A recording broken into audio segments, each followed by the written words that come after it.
Hi, welcome to Memos to the President. This is a big week for the Special Competitive Studies Project. We have an AI plus compute power summit on Thursday, but before we get to the summit and talk to my colleagues about the summit, we're also releasing a major memo. This is on the future of semiconductors. And I'm here with two of my colleagues, Martijn. Martijn, welcome. First day, first week with you. So good to have you in our team. Welcome That's back. right. It's great to be here, and just exciting to be able to dive right in. And I'm also here with my colleague Brady, who also co-authored the memo. Brady, welcome back. Thanks, Silly. It's great to be with you. Let's talk a little bit about the summit before we dive into the memo. Big summit, Brady. We're covering two topics, one on advanced compute and one on advanced networks. These are two areas that we have focused on from the Special Competitive Studies Project from day one. We have about 50 speakers that are coming, bipartisan leaders from private sector, academia, and government. More than 700 people have registered so far, and it's only Monday, so we expect the number to go up. Can you talk a little bit about the objectives and like the panel conversation we have? Absolutely. Yeah, we're really excited about this summit. If you think about the last 6 or 7 years of the U.S.-China competition in technology, the really key battlegrounds, AI, 5G, semiconductors. I think this event is unique because it touches on all three of those topics. Right. We'll have speakers like Pat Gelsinger, Dylan Patel from Semi-Analysis, Senator Mark Warner will be there, former Deputy National Security Advisor Ann Neuberger. It's a really amazing lineup. Keith Crow, the Secretary. Keith Crock. Yeah, we're really excited for this event and hope that everyone's able to join us. Yeah. Martijn, I know it's first day, but like any reflections on the summit? Well, the lineup is absolutely incredible, right? And all the names that Brady just mentioned, these are the people that you want to hear from on these important topics. So it's going to be a very rich discussion. Like all SESP events, it's going to be top caliber. So yeah, I'm very excited for Thursday. And just to pinpoint, I know we're going to talk about semiconductors and advanced compute today, but like half of the summit is really on the advanced networks. And I think after Salt Typhoon and all the issues we have on the telco side and the China competition, I think the importance of that conversation is really, really good. Which is the second portion, I think, of the day that we have on Thursday. Okay, let's talk a little bit about the memo. Quickly, before the memo, Martijn, since this is your first podcast with us, do you want to talk a little bit about you and your background and how you got here? Yeah, absolutely. Well, as you mentioned, this is my first day. Thrilled to be here. Just a tremendous team. So I'm really excited about the next few years and months and everything that we're going to do together. Before this, I worked at a company called Daytena, which specializes in China OSINT. So I led the U.S. operations for that company. I've spent quite a bit of time in the think tank space before that. I was with the Center for New American Security, where I was director of the Tech and National Security Program. Spent some more time in industry, AI startup, hedge fund, and I spent over 12 years at the Central Intelligence Agency. But basically the common thread through most of my work is being at the intersection of tech and national security. And I would highlight, Martijn, you were there before a lot of people were there. I remember reading your products when I was at the commission, and you were always at the forefront of technology, innovation, and competition. So it's so good to have you on our team. Welcome. I know it's your first day, but please enjoy it. Brady, this is your second podcast, but do you want to quickly reintroduce yourself to our audience? Absolutely, I'd be happy to. Yeah, my background, and my career, nowhere near as distinguished as Martin's. But I came to SCSP from working in think tanks. I was working at the Hudson Institute, focused on critical supply chains and technology inputs, and have been at SCSP since day one for the last 3 or so years, and have focused in a lot of my research on chips and on advanced manufacturing as well. And at Hudson, you worked for one of my favorite people in the world, Nadia Sharlow, which I had her on the podcast last month, I think. Okay, let's jump into the memo. This is another memo we're releasing. We've had more than 10 memos that we have released, that addresses sort of like the issues that a new administration will address or will have to grapple with. This is on semiconductors. There's been a lot of talk on semiconductors for the last couple of years. We have seen massive policy changes. Why this memo? Why now? Thanks, Silly. I mean, if we think about why chips matter, just about every digital system, everything that needs to store and process information in our world runs on semiconductors. If we think about the digital world that we live in, the introduction of the personal computer in the 70s and 80s, and then the rise of the internet, that was all possible because of the invention of the chip industry. And it really started in the US. Silicon Valley is named after the chip industry. That was really what drove most of its growth in its early years. It's been really essential to the US economy. There was a great stat that we found during our research that each public R&D dollar invested in semiconductors produced about $16.50 in increases to US GDP. This is really an industry that has powered our economy for the last 50 or 60 years. A lot of people, when they talk about this space, talk about the CHIPS Act, which was passed in 2022 on a bipartisan basis. And a lot of the conversation so far has been on the manufacturing incentive side. There was $39 billion to build chip fabs in the US. But there's also $11 billion as part of that legislation to invest in chip R&D and to figure out what does the next generation of chips look like. So we're also focused on that side as well with this memo. Yeah. Yeah, absolutely. I mean, key things like new materials, new designs. There's a lot of work that we still need to do to ensure that America stays at the forefront of this critical technology area. There's no question this is fundamentally important to U.S. prosperity, U.S. national security. Yeah, I feel like two things are coming to the forefront of this issue. Number one is, I mean, the demand for AI compute in this new age of AI has just increased over the years. So I think smaller, better, more powerful chips, I think, really are coming at the forefront now. I was in Taiwan last week, so I visited UMC and TSMC. And when you visit the museum at TSMC, it really comes to realization how powerful chips have become over time. Smaller, how much gets packed into that tiny piece of technology. And so I think on one end you have the technological innovation, and on the other hand you have the competition with China. So let's talk a little bit about the memo. You have 3 objectives you outline on how we stay ahead. Can you talk about these objectives, Brady, starting with you and then Martin? Thanks, Silly. Absolutely. I mean, our first objective, there's been a lot of conversations around the AI space and really with the introduction of large language models a few years ago. One of the big points that has a lot of policymakers concerned is just how rapidly the energy usage to train these models has increased. There was an estimate I saw the other day that last year about 3 or 4% of U.S. electricity that was generated went towards AI data centers. By 2030, that is expected to increase to about 11 or 12%. We're just talking a massive increase.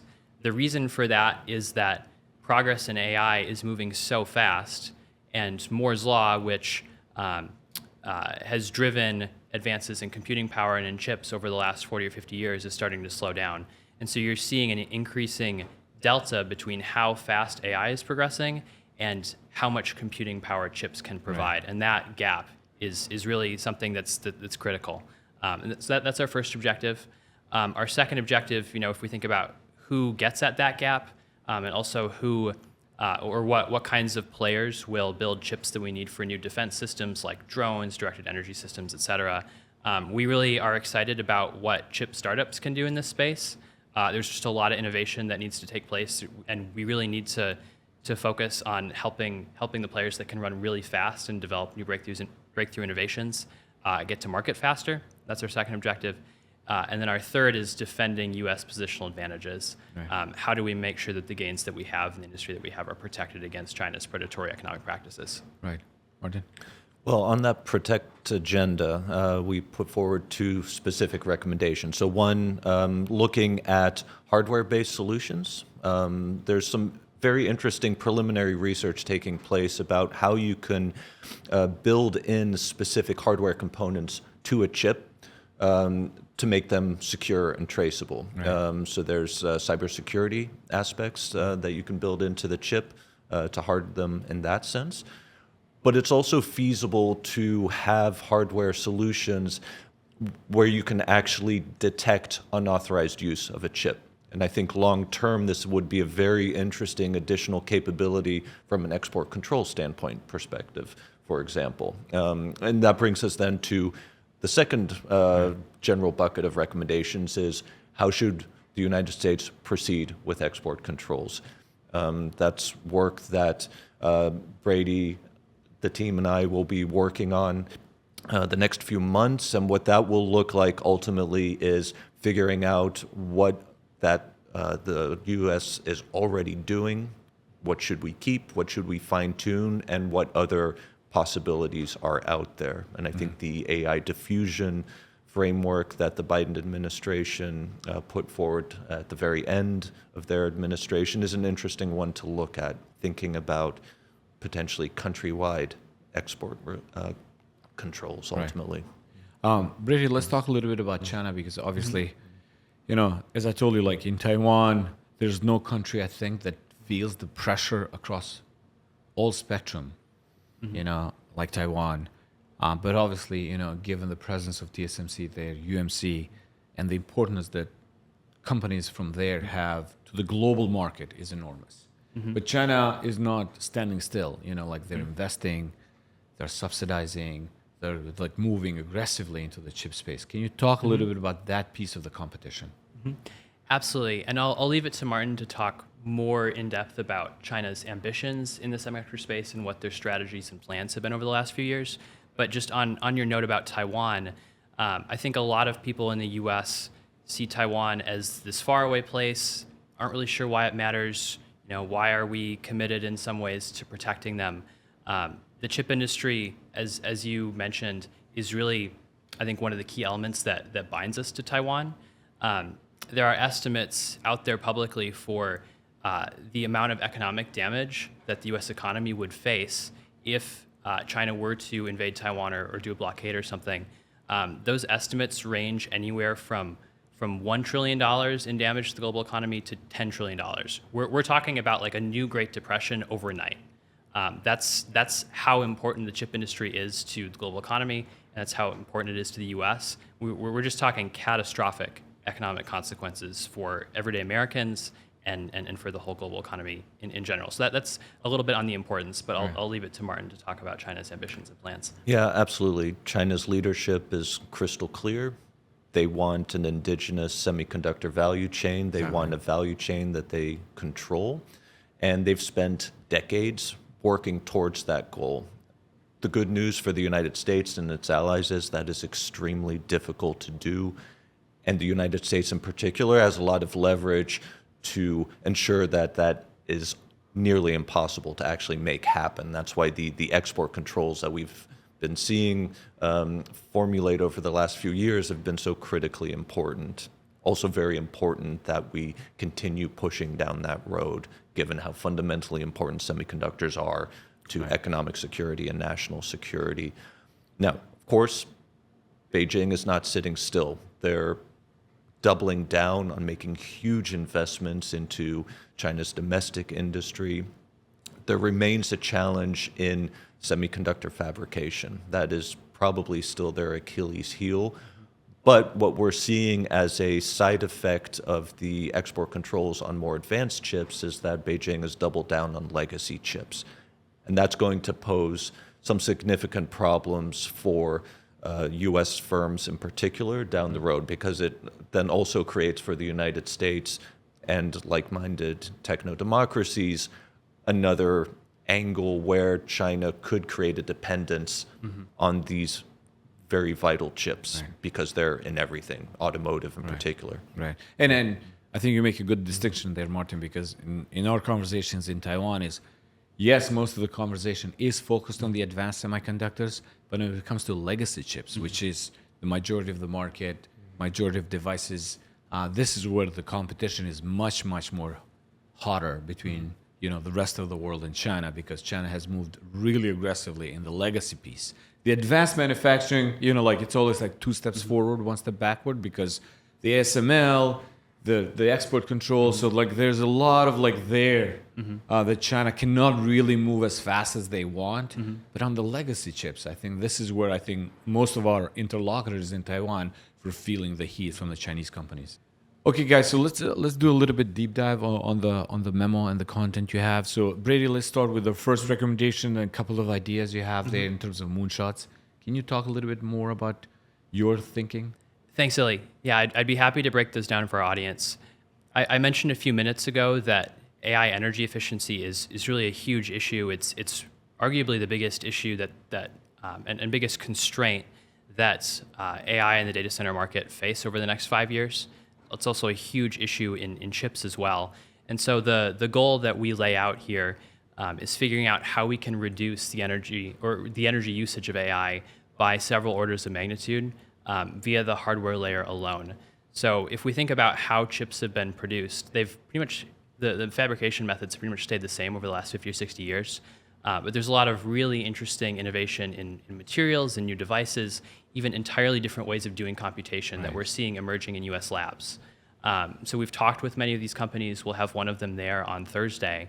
And with these novel kinds of hardware, they claim if they're able to commercialize and scale their technology to get us to 100 to 1,000x energy efficiency increase for AI.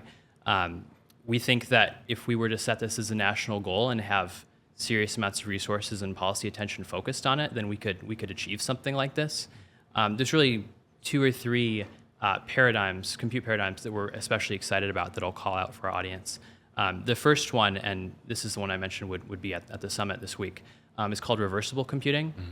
There's a lot of physics involved, but really to boil it down, it allows for the reuse of information that's transmitted during computation. Usually that information is lost as heat energy, but it basically repurposes it, allows for extremely energy efficient computing close to the physical limits. Also, we have a recommendation in our paper on superconductor electronics. This is a really interesting and kind of emerging hardware space that's been around for a while, but there's starting to be some really interesting breakthroughs. Basically, it uses cryogenic fridges to cool these circuits down to about 4 Kelvin, really, really cold. But it basically allows you to have circuits that run with very little electrical resistance, and again, can get your energy efficiency in computing down by about 100x. So really interesting breakthroughs. DARPA is doing a lot of really interesting work in this space.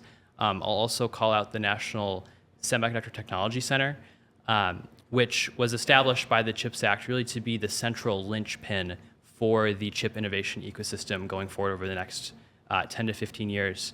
And we would really love to see the NSTC drive those breakthroughs. And the NSTC was actually kind of emerged as a recommendation during the National Security Commission on AI, which you chaired. Right.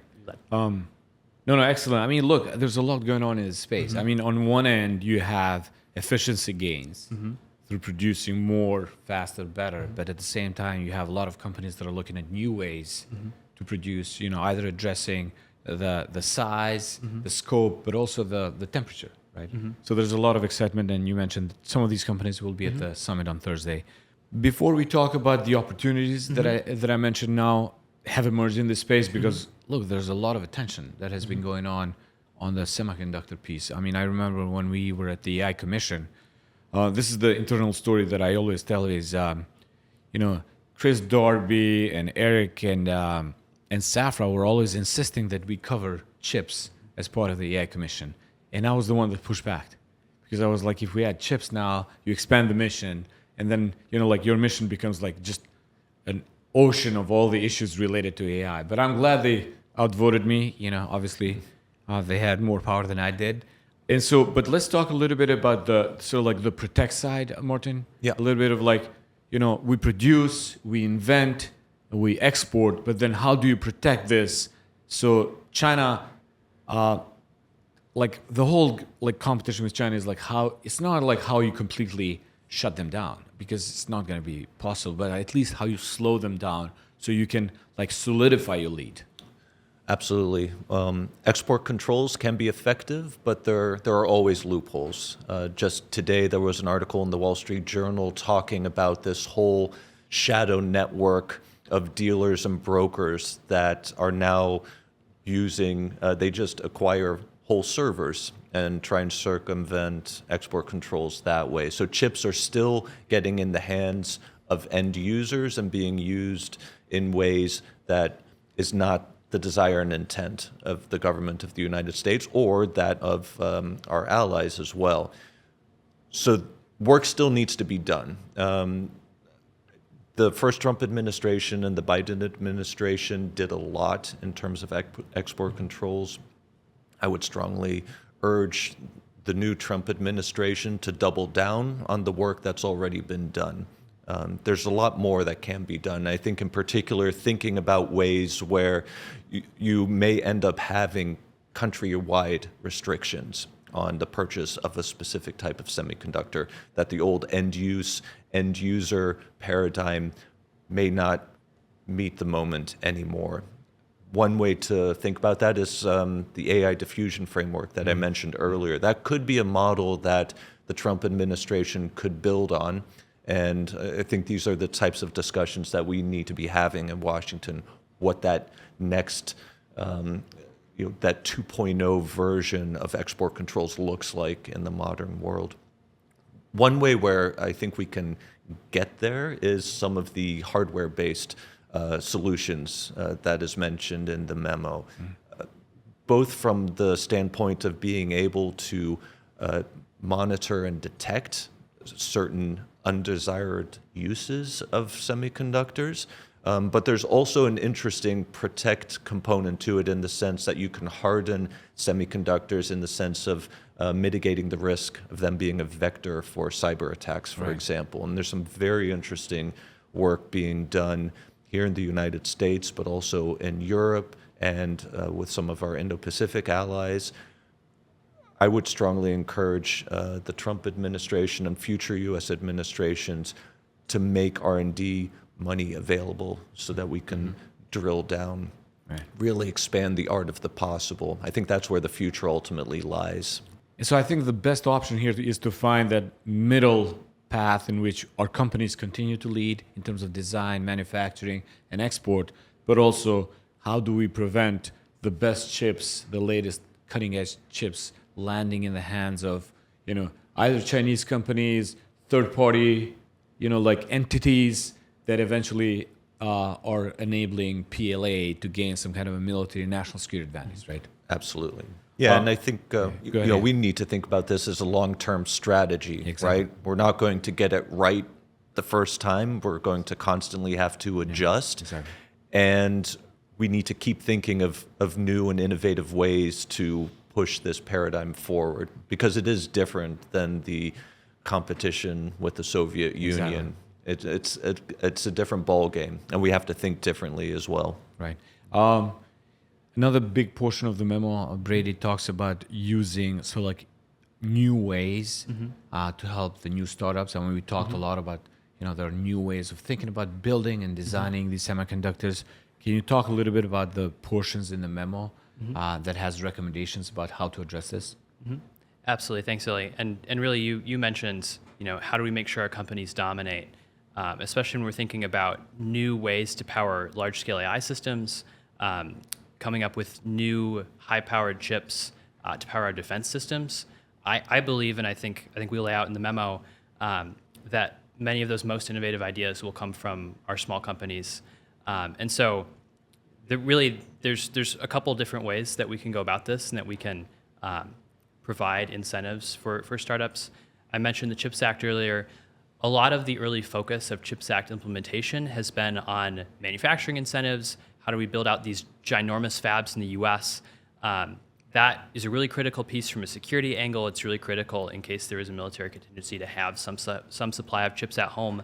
But really, there hasn't been, I think, enough focus on the R&D side and on this $11 billion in chip R&D that we can use to make an investment to make sure that the U.S. leads in this next generation of new paradigms. So yeah, just a couple, I guess, more tactical recommendations for how we can get the R&D program up and running and on strong footing. I mentioned there's some really innovative programs happening in the U.S. government in this space. DARPA is doing amazing work on this. The NSTC I mentioned earlier has been set up and is building out an in-house research agenda. We really think that they should be bold and should focus as much as they can on moonshots.